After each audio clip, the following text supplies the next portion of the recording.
Ya, auzubillahi minasyaitonirrajim. Bismillahirrahmanirrahim. Assalamualaikum warahmatullahi wabarakatuh.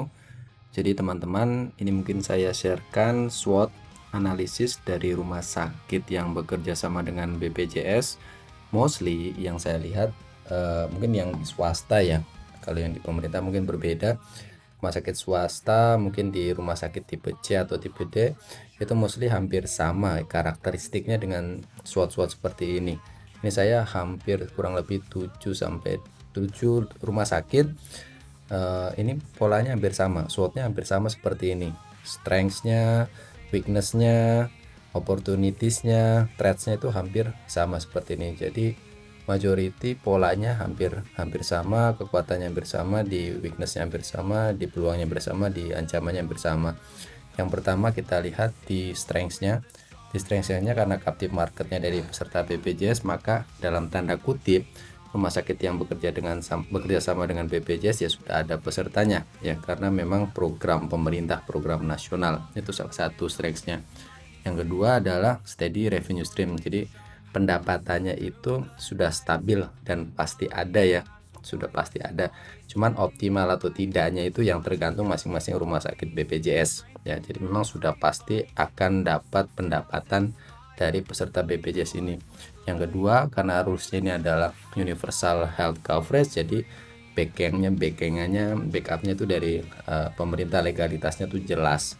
Itu salah tiganya ke strengthsnya atau kekuatannya rumah sakit mitra BPJS.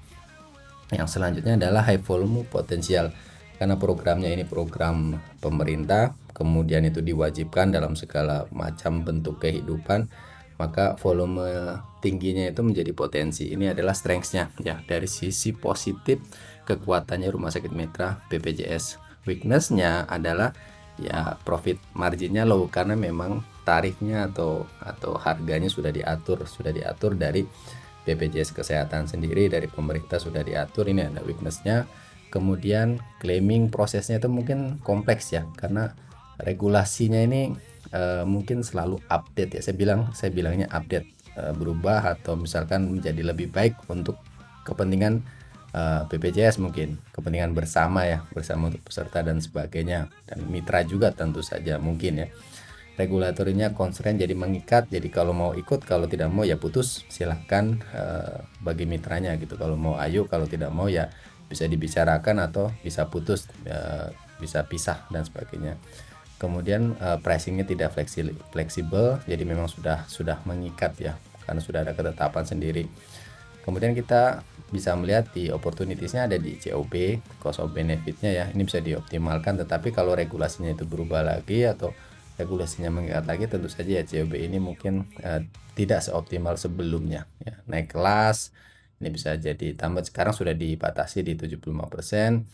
Kemudian ada corporate partnership juga, karena corporate atau perusahaan lain juga diwajibkan untuk BPJS dari program pemerintah ya. Jadi ini juga bisa sebagai bentuk partnershipnya.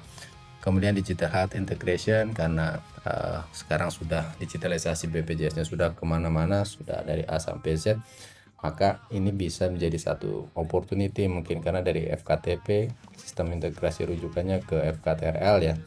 Sekali lagi ya, semuanya punya posisinya sendiri-sendiri. Threats-nya salah satunya adalah delay ya, delay claimnya, pending, dispute, terus recording, penurunan dan sebagainya.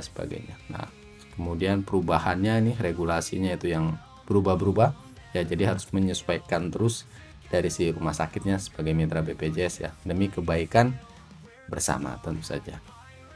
Kompetisi dari provider lain sesama rumah sakit mungkin secara dianggap sebagai kompetitor dalam segala hal yang memang dianggap perspektif sebagai kompetisi oleh keduanya atau salah satu dari masing-masing kompetisi itu. Kemudian biaya operasionalnya, nah ini kadang menjadi dilema. Operasional cost-nya naik tetapi pricing-nya tidak naik ya, jadi harga klaimnya tidak naik sedangkan operasionalnya naik terus, pajak biayanya makin tinggi. Nah ini akan menjadi bumerang, tantangannya seperti itu. Kita bisa lihat opportunity di sini. Saran saya di beberapa rumah sakit tidak hanya cukup memanfaatkan strengths dan opportunitiesnya saja, tetapi threat juga bisa diambil opportunity-nya ya, bisa diambil opportunity-nya selama targetnya memang profitnya itu bisa besar, bukan misalkan demi gengsi, demi yang terlengkap, tercanggih, terbagus. Itu saya pikir dan memang kita coba lakukan, itu bisa saja tetap ada profit yang bisa tergenerate, dari hasil trustnya ini ya.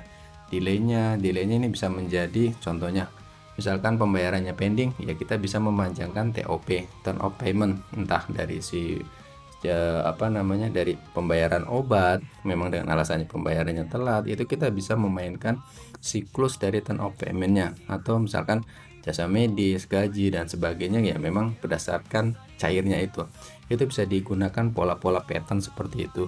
Regulatory change ini juga bisa digunakan. Jadi untuk para vendor, untuk para pihak ketiga, kita bisa memanfaatkan regulasi yang berubah-berubah ini, yang selalu berubah dan sebagainya. Itu mungkin sedikit yang bisa saya sharekan. Terima kasih.